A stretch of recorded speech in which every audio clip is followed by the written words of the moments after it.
Hi all you cool cats and kittens. My name's Krystal and I'm a cardiovascular ICU nurse. I'm going to try to keep this under 5 minutes while still hitting some bullet points. First, literacy is very important to me. Thank you.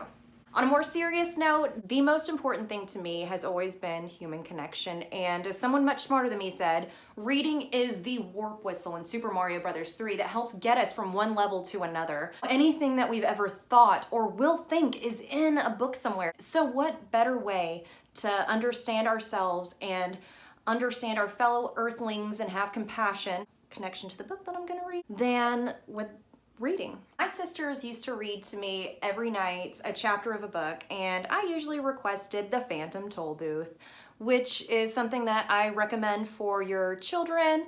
This book I recommend for age-appropriate children. I don't have any, so use your discretion. And my dog Chewbacca loves it. With that, I give you this book. Okay. Would you mind hitting the lights? Oh, I'm here by myself? Okay. I keep forgetting that. Lights, camera, action.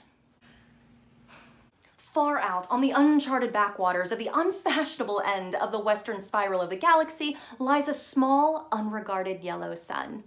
And orbiting this at a distance of roughly 98 million miles is an utterly insignificant little blue-green planet whose ape-descended life forms are so amazingly primitive that they still think digital watches are pretty neat. The planet has, or rather had, a problem, which is this. Most of the people living in it were unhappy for pretty much all of the time. Many solutions were suggested for this problem, but these were largely concerned with movements of small green pieces of paper, which is odd because on the whole, it wasn't the small green pieces of paper that were unhappy. And so the problem remained. Lots of people were mean.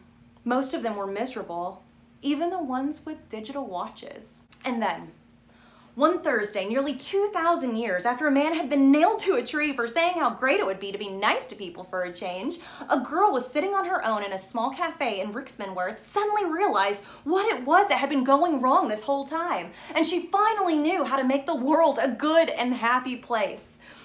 This time, it was right. It would work, and no one would have to get nailed to anything. Sadly, however, before she could get to a phone to tell anyone about it, a terrible, stupid catastrophe occurred, and the idea was lost forever. This is not her story, but it is the story of that terrible, stupid catastrophe and some of its consequences. It's also the story of a book called The Hitchhiker's Guide to the Galaxy. Not an Earth book, never published on Earth, and until this terrible catastrophe occurred, never seen or heard of by any Earthling. Nevertheless, a wholly remarkable book.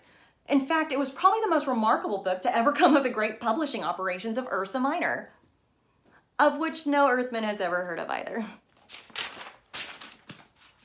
Not only is it a wholly remarkable book, it is also a highly successful one, more popular than Celestial Home Care Omnibus, better selling than 53 More Things to Do in Zero Gravity, and more controversial than Ulan Kulifoid's trilogy of the philosophical blockbusters Where God Went Wrong, Some More of God's Greatest Mistakes, and who is this God person anyway? I'm so sorry. In many of the more relaxed civilizations on the outer eastern rim of the galaxy, The Hitchhiker's Guide has already supplanted the great Encyclopedia Galactica as the standard repository of knowledge and wisdom. For though it has many omissions and contains much that is apocryphal, or at least wildly inaccurate, it scores over the older, more pedestrian work for two important reasons. First, it's slightly cheaper.